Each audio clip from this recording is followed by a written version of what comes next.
Hello everyone, welcome to our YouTube channel Just Learn. CDP की series को आगे continue करते हुए जो आज हम न्यू टॉपिक एक स्टार्ट करने जा रहे हैं, थोड़ा अलग सा टॉपिक है सीडीपी में। उसके सीडीपी भी रिलेटेड है और बाकी सब्जेक्ट्स की जो पैडागोजी है उसके रिलेटेड ये मतलब ये जो टॉपिक है वो हम कंसीडर कर सकते हैं। जो हम आज का टॉपिक है हमारा, हम टीचिंग मेथड्स पे बात करेंगे। कौन से डिफरेंट टीचिंग मेथड्स की बात की गई है अलग अलग जो लोगों के द्वारा, और उसको डिस्कस करेंगे कि टीचिंग मेथड्स कितने हैं, और फिर उसको एक एक को थोड़ा समझने की कोशिश करेंगे और उसमें देखेंगे कि कौन सा मेथड किसने दिया है। जो मेथड मतलब कि जिसका नाम लिखवाया जाएगा, मतलब ये है कि वो मेथड उसने दिया है।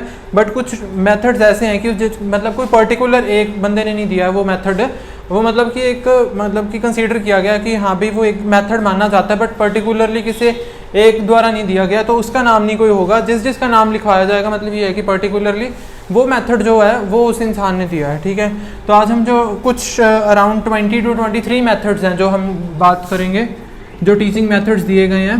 ठीक है, तो आज हम डिस्कस करेंगे कुछ 10 मेथड्स, 10 to 13 मेथड्स जितने रह जाएंगे वो फिर हम कल डिस्कस करेंगे जो अगली वीडियो हमारी होगी उसमें।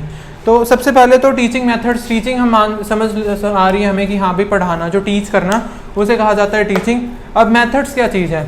हम मेथड्स ये कह सकते हैं कि ये एक टूल्स की तरह एक्ट करते हैं हमारे जो, ठीक है, कि हाँ भाई हम कौन सा टूल यूज़ कर रहे हैं किसी को टीच करने के लिए। एक टीचर है, कौन सा मेथड उसको, जो मेथड है कौन सा टूल है जो, ठीक है, वो टूल कौन सा यूज़ कर रहे हैं कि वो जो स्टूडेंट्स को अपने या लर्नर्स हैं जो उसको पढ़ा रहे हैं, कौन सा मेथड्स यूज़ करके या कौन सा टूल यूज़ करके पढ़ा रहे हैं उनको, उसे कहा जाता है मेथड्स। तो टीचिंग मेथड्स हो गए कि पढ़ाने का कौन सा तरीका जो टीचर द्वारा यूज़ किया जाता है उसे कहा जाता है टीचिंग मेथड्स। तो कुल 20 to 23 मेथड्स हैं। 10 मेथड्स हम आज डिस्कस करेंगे, बाकी हम कल डिस्कस करेंगे।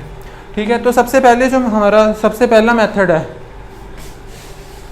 जो बहुत ट्रेडिशनल मेथड है कि काफ़ी टाइम से चलता आ रहा है, सबसे पहले जो हमारा है वो है story telling method.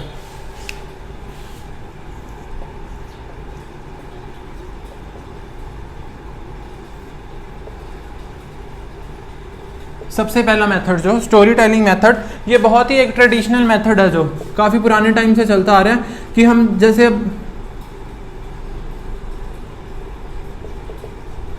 Traditional method है ये। ठीक है, अब काफ़ी टाइम से हम सुनते आ रहे हैं कि जब छोटे थे हम, ठीक है, तो हम जो अपने बड़े मतलब कि दादा दादी थे हम उनसे जो कहानियाँ सुनते थे, ठीक है, स्टोरी टेलिंग मेथड, कि एक स्टोरी के द्वारा हम कुछ किसी चीज़ को कुछ समझाने की कोशिश कर रहे हैं।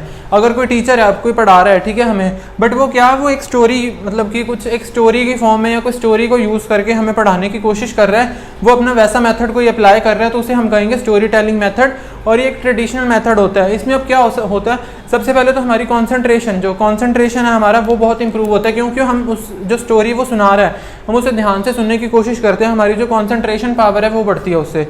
सेकंड, हम कह सकते हैं कि इसमें जो है कि हमारी इमेजिनेशन जो पावर है, इमेजिनेशन या थिंकिंग है जो, वो हमारी इंप्रूव होती है। क्यों? क्योंकि जैसे वो स्टोरी सुना रहे हैं हम इमेजिन करने की कोशिश करते हैं कि हाँ भाई अच्छा अब ये हो गया तो अब आगे क्या होगा, ऐसे सोचते हैं और हम खुद इमेजिन करने की कोशिश करते हैं। इससे जो हमारी इमेजिनेशन पावर है वो हमारी इंप्रूव होती है। और थर्ड जो हमारी है कि हम कह सकते हैं हमारी वोकैबुलरी, जो हमारा शब्द भंडार जिसको कहते हैं, कि जो हमारी वर्ड्स की जो नॉलेज है वो इंप्रूव होती है। जैसे जैसे हम नए वर्ड्स सुनते हैं तो हमें उसमें भी इंप्रूवमेंट आती है, तो हमारी वोकैबुलरी इंप्रूव होती है, इमेजिनेशन, कंसंट्रेशन, ठीक है, हमारी ये कुछ चीज़ों का भी इंप्रूवमेंट होती है थ्रू स्टोरी टेलिंग मेथड। और ये एक ट्रेडिशनल मेथड माना जाता है, इसीलिए ये सबसे पहला मेथड है, that is story telling method. ठीक है, इससे हमारा जो इंटरेस्ट है वो इंप्रूव होता है। बट ये होना चाहिए कि इसकी डीमेरिट्स भी होती हैं कि कई बार ऐसा हो कि हाँ भी स्टोरी है जो वो इंटरेस्टिंग नहीं है तो कोई नहीं सुनने का, मतलब उसको कोई मतलब कि सुनने में इंटरेस्ट नहीं रखेगा अपना, ठीक है, वो सोचेगा क्या बोरिंग सा काम है। ठीक है, तो कुछ डीमेरिट्स भी हैं इनकी। ठीक है बट ये जो हम मेरिट्स की बात कर रहे हैं कि इससे हमारी क्या क्या चीज़ें जो इंप्रूव होती है, और ये एक ट्रेडिशनल मेथड है। स्टोरी टेलिंग हो गया कि कहानी के रूप में कुछ समझाना किसी चीज़ को, तो उस मेथड से टीच करना उसे कहा जाता है स्टोरी टेलिंग मेथड। और ये काफ़ी मतलब कि अच्छा मेथड माना जाता है, क्योंकि इससे इंटरेस्ट है जो बच्चे का उस टॉपिक में वो काफ़ी मतलब कि बना रहता है कि जब एक स्टोरी के थ्रू हम किसी को चीज़ को समझाने की कोशिश करते हैं। ठीक है, सेकेंड हमारे पास आ गया टेक्स्ट बुक मैथड।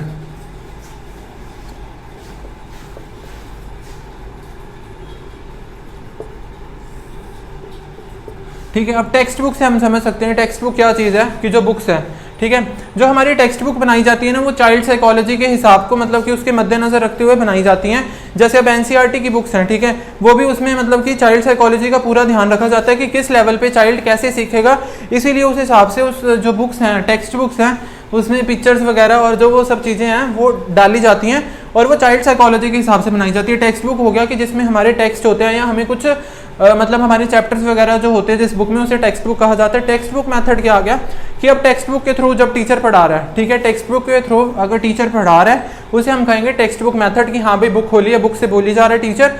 हम ये भी कह सकते हैं कि ये एक टीचर सेंटर्ड मेथड भी हम हो सकता है। टीचर सेंटर्ड और चाइल्ड सेंटर्ड हो गया कि जिसमें टीचर एक एक्टिव रोल प्ले कर रहा है कि हाँ भी सिर्फ टीचर बोल रहा है, बच्चे सुन रहे हैं, ठीक है, बच्चे पैसिव रोल प्ले कर रहे हैं, तो हमारे पास आ गया टीचर सेंटर्ड मेथड, ठीक है। एक टीचर सेंटर्ड हो गया, एक चाइल्ड सेंटर्ड हो गया, ठीक है। आगे जाके हम चाइल्ड सेंटर्ड मेथड भी करेंगे जो है आगे।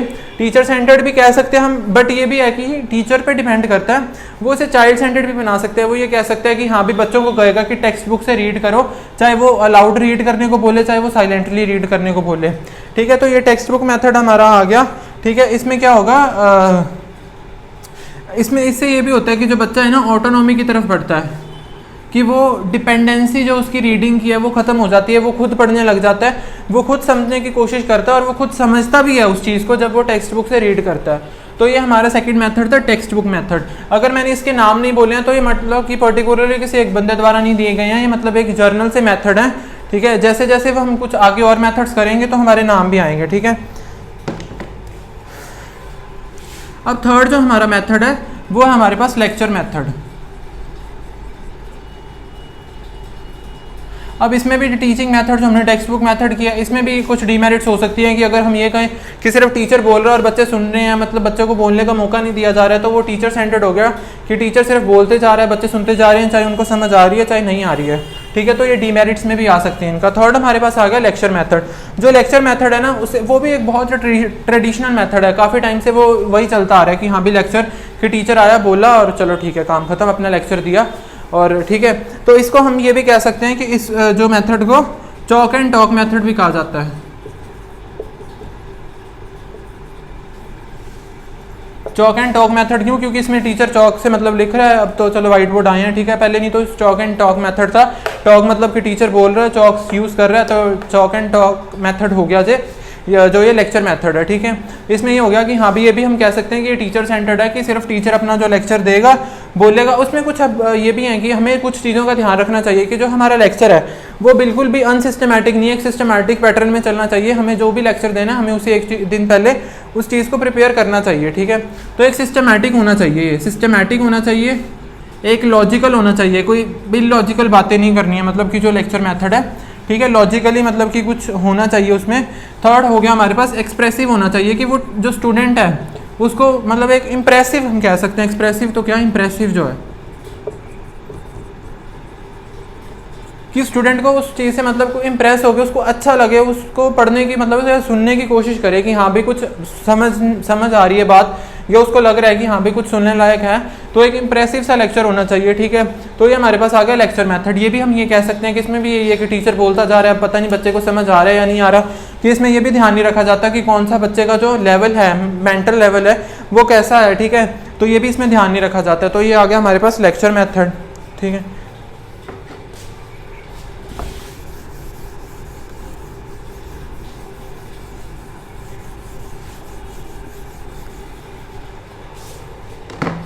फोर्थ हमारे पास आ गया demonstration method.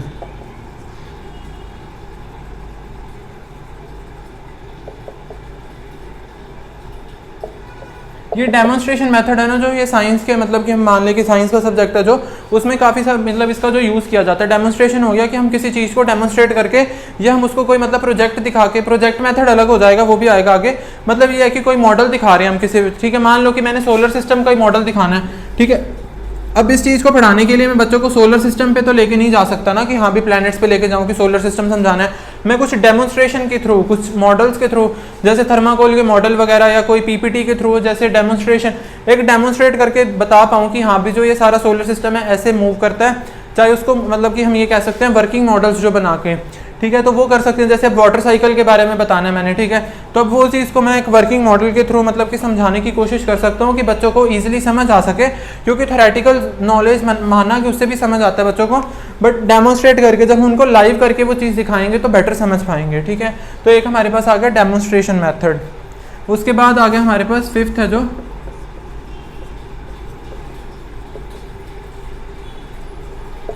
Tutorial method. Tutorial method क्या चीज़ है, इसमें ना ग्रुप्स बनाए जाते हैं। हमने 2 ग्रुप्स की बात की थी लास्ट टाइम भी कि होमोजीनियस ग्रुप होते हैं और हेट्रोजीनियस ग्रुप होते हैं।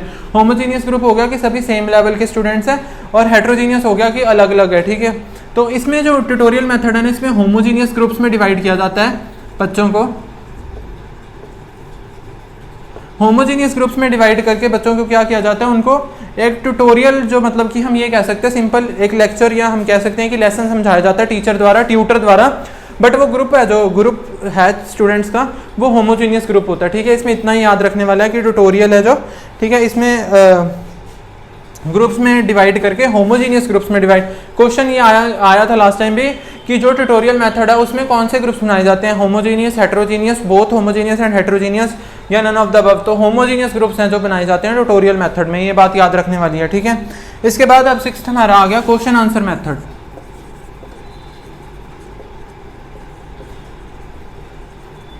इसमें ये हो सकता है कि ना होमोजेनियस ग्रुप बनाएंगे तो मतलब पर्टिकुलरली वो सभी एक एबिलिटी के बच्चे हैं, तो टीचर है जो वो मतलब कि उसको आसानी होगी और बच्चों के लिए भी फ़ायदा होगा। ठीक है, बच्चों के लिए भी फ़ायदा होगा क्योंकि इनको समझना, क्योंकि ये सेम लेवल के स्टूडेंट्स हैं सारे। ठीक है, तो होमोजीनियस, ये एक ट्यूटोरियल मेथड आ गया और होमोजीनियस ग्रुप्स में डिवाइड किया जाता है। उसके बाद आ गया हमारे पास क्वेश्चन आंसर मेथड। अब ये क्वेश्चन आंसर मेथड क्या चीज़ है, क्वेश्चन आंसर मेथड चीज़ होगी है कि हाँ भाई थ्रू क्वेश्चन या आंसर करके। इसमें ये भी हो सकता है कि टीचर बच्चों को क्वेश्चन कर सकता है, और इसमें ये भी हो सकता है कि जो बच्चे हैं वो टीचर को क्वेश्चन कर सकते हैं। और ठीक है, हाँ यही कि दोनों मतलब कि रेसिप्रोकल जैसे हमने किया था कि दोनों एक दूसरे से सीख सकते हैं इस मेथड से, क्वेश्चन आंसर मेथड से, कि हाँ भी एक दूसरे से क्वेश्चन करें और उस चीज़ के लिए कुछ रीज़न मांगे पर्टिकुलर कि वो आंसर कैसा है। तो वो हमारे पास आ गया क्वेश्चन आंसर मेथड, और it was given by Socrates. ये बात याद रखने वाली है, ये फर्स्ट नेम आया जो अब तक कि क्वेश्चन आंसर मेथड है जो किसने दिया, वो सोक्रेट्स द्वारा दिया गया। ठीक है, ये क्वेश्चन पूछा जा सकता है कि क्वेश्चन आंसर मेथड किसने दिया है। अब ये क्वेश्चन आंसर मेथड हो गया हमारे पास। ठीक है, दोनों सीखते हैं इसमें, टीचर भी और स्टूडेंट भी। ठीक है, कि टीचर बच्चों से क्वेश्चन कर सकते हैं और बच्चे हैं जो टीचर से। इवन की है कि किसी चीज़ का आंसर टीचर को नहीं पता है, वो स्टूडेंट से, मतलब कि कई बार होता है कि स्टूडेंट को पता होता है वो आंसर, तो दोनों एक दूसरे से सीखते हैं। ये एक इसकी जो खासियत है कि हम ये कह सकते हैं कि रेसिप्रोकल टीचिंग या लर्निंग जो है की जाती है इसमें। ये हमारा था 6th मेथड हमारे पास। ठीक है, इसके बाद अब हमारा 7th मेथड आ गया जो है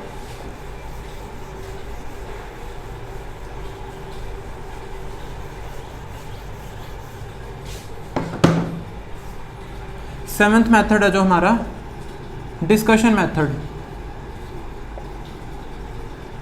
सबसे मतलब कि ये माना जाता है कि ये मोस्ट पावरफुल मेथड है जो डिस्कशन मेथड है, टीचिंग के लिए बेस्ट माना जाता है, क्योंकि इसमें ये होता है कि एक बच्चा और चाइल्ड है, मतलब ग्रुप्स में, और टीचर है जो, ठीक है, वो दोनों अच्छे, मतलब इतना एक डिस्कशन, ओपन एंडेड डिस्कशन होती है।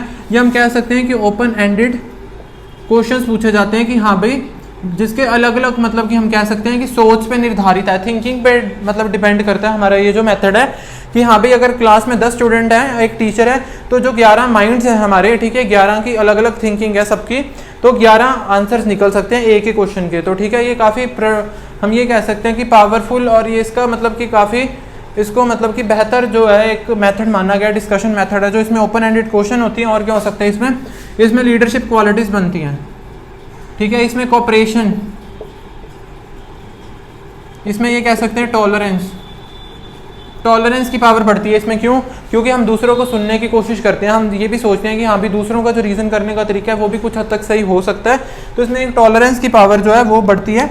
और इसमें open ended questions and leadership qualities बढ़ती हैं। और ठीक है, तो ये चीज़ें होंगी हमारी एक।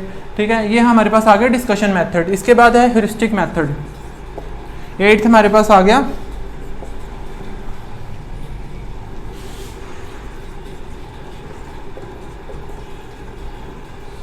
अब इसमें जो है ये एक बन जाएगा हमारे पास कि ह्यूरिस्टिक मेथड किसने दिया है, तो ये हमारे पास आ जाएगा H.E. आर्मस्ट्रॉन्ग। ये लास्ट टाइम 2020 में जो मतलब पेपर हुआ था उसमें एक क्वेश्चन पूछा गया था ह्यूरिस्टिक मेथड। ये मैथ्स में क्वेश्चन आया था कि ह्यूरिस्टिक मेथड किसने दिया था, ठीक है। तो इसका जो आंसर है वो है H.E. आर्मस्ट्रॉन्ग। इससे हम याद रख सकते हैं H से ह्यूरिस्टिक, H से H.E. आर्मस्ट्रॉन्ग, ठीक है। तो this method was given by H.E. Armstrong, ठीक है। इसमें अब ह्यूरिस्टिक मेथड में क्या बात की गई है, इसमें सबसे पहले क्या करते हैं ना, स्टूडेंट को प्रॉब्लम दी जाती है कि हाँ भी एक प्रॉब्लम पोज कर दी जाती है कि हाँ भी ये प्रॉब्लम है हमारे पास। तो अब वो जो स्टूडेंट हैं, ठीक है, अलग अलग स्टूडेंट हैं, वो क्या करेंगे, मान लो कि अब मैंने ये कहा कि हाँ भाई मैंने जो मैथ्स का पेपर था उसमें मैं फेल हो गया, ठीक है, मैथ्स के पेपर में फेल हो गया मैं, ठीक है। अब मैंने एक क्लास में प्रॉब्लम कर दी है कि हाँ भाई मैथ्स में फेल हुआ हूँ, अब मैंने कह दिया कि हाँ भाई खुद सोचो क्या। तो वो बच्चे जो हैं वो हाइपोथेसिस लगाएंगे, अपना हाइपोथेसिस के मतलब को अलग अलग तर्क लगाएंगे, ठीक है। वो सोचेंगे कि हाँ भाई क्या रीज़न हो सकता है पेपर टफ है, हो सकता है कि हमारी प्रेपरेशन सही नहीं थी, कुछ और रीज़न हो सकता है कि हाँ भाई कुछ पेपर में गड़बड़ी हुई है कि हाँ भाई चेक नहीं सही हुआ, ठीक है। हम ये मान सकते हैं कि पेपर से एक दिन पहले कुछ प्रॉब्लम आ गई इसलिए वो मतलब कि फोकस नहीं कर पाया, ठीक है। तो अलग अलग हाइपोथेसिस निकालेंगे जो अपने स्टूडेंट्स हैं सब, ठीक है। वो हाइपोथेसिस से एक कंक्लूजन पे पहुंचा जाएगा, हाइपोथेसिस से एक कंक्लूजन तक पहुंचा जाएगा, वो फिर जो कंक्लूजन निकलेगा, ठीक है। तो ये जो हाइपोथेसिस से स्टार्ट हो गया कंक्लूजन तक जाया जाता है उसे कहा जाता है ह्यूरिस्टिक मेथड। इसमें क्या है, एक एक्सपेरिमेंट या हम कह सकते हैं कि एक्सपीरियंस के थ्रू, ठीक है। मतलब एक बच्चे हैं जो आपस में मतलब कि उसको हाइपोथेसिस लगा के इमेजिनेशन कर करके वो जो है कंक्लूजन तक पहुंचते हैं। तो ये हमारा ह्यूरिस्टिक मेथड आ गया, ये बात याद रखना, it was given by H.E. Armstrong, ठीक है। तो ये हमारे पास आ गया ह्यूरिस्टिक मेथड।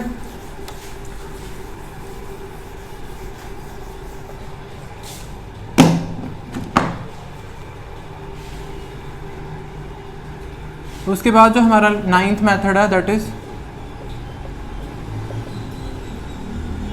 Project method.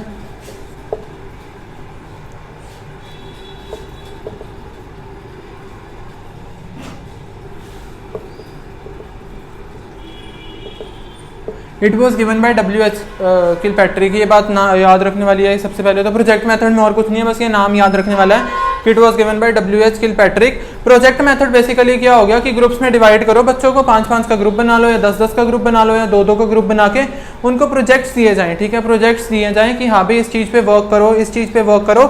ये हो सकता है कि सोसाइटी के बेनिफिट्स के लिए भी हों, सोसाइटी के बेनिफिट्स के लिए भी ये मतलब कि जो प्रोजेक्ट मेथड यूज़ किया जाता है कि मान लो अब ये है कि सफाई है कि हाँ भाई गंदगी बहुत हुई पड़ी है, सफाई अभियान चलाओ, प्रोजेक्ट चलाओ कि हाँ भाई कोई प्रोजेक्ट, जैसे अब ये गंगा क्लीनिंग पे कुछ प्रोजेक्ट्स चल रहे हैं गवर्नमेंट द्वारा, ठीक है।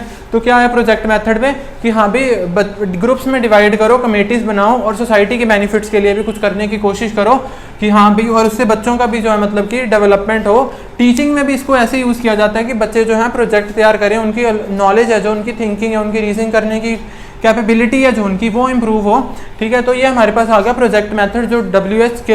किलपैट्रिक ने दिया है हमारा, ठीक है। तो इसके बाद लास्ट मेथड जो हम आज के लिए लास्ट मेथड है, वैसे 23 मेथड्स हैं, 20 to 23, तो आज हमने 10 ही करने थे। जो लास्ट मेथड है हमारा वो है डिस्कवरी मेथड। डिस्कवरी मेथड फिर से मतलब कि कोई पर्टिकुलर मतलब कि नहीं है कि हाँ भाई सिर्फ एक नहीं दिया इसमें या कुछ है। तो ये इसमें डिस्कवरी में मेथड में क्या आ गया कि कुछ डिस्कवर करना है हमने, ठीक है, कुछ नई डिस्कवरी कर दी हमने। जैसे अब जो बड़े बड़े साइंटिस्ट हैं उन्होंने कुछ अपनी जो एक्सपेरिमेंट्स किए हैं, ठीक है, एक्सपेरिमेंट्स किए हैं, तो अब कुछ ना कुछ उन्होंने मतलब कि उसके बाद डिस्कवरी भी की है, चाहे वो साइंस में है, चाहे वो फिजिक्स में, चाहे वो साइकोलॉजी है, ठीक है, उसमें डिस्कवरी भी तो की है ना। कोलबर्ग पे आज जो अपनी थ्योरीज दी हैं उन्होंने कि कुछ एक्सपेरिमेंट्स करके हमने कुछ नई चीज़ डिस्कवर की है, उसे कहा जाता है डिस्कवरी मेथड। ये नाम से क्लियर हो जाता है हमें कि डिस्कवरी मेथड है। तो ठीक है, ये हमारे पास कुल जो 10 मेथड थे हमने आज जो डिस्कस किए हैं, ठीक है। टोटल अभी और मेथड्स पढ़े हैं, इस पर एक वीडियो और बनेगी हमारी, फिर उसके बाद जो इसकी 3rd वीडियो बनाएंगे हम उस पर क्वेश्चन आंसर्स पे, हाँ भी क्वेश्चन आंसर्स कैसे बन के आते हैं इसके। और ये मतलब कि हर सब्जेक्ट की मतलब कि हम कह सकते हैं कि पेडागोजी में यूज़ किए जाते हैं ये वाले जो हैं, ठीक है। तो आज के लिए बस इतना ही था। ये 10 मेथड्स हमारे कंप्लीट हो चुके हैं। अगर वीडियोज़ आपको पसंद आई हो तो इसे लाइक ज़रूर कर दें, और जो चैनल हमारा जस्ट लर्न उसके जिसने अभी सब्सक्राइब नहीं किया वो इसे सब्सक्राइब कर ले। Thank you.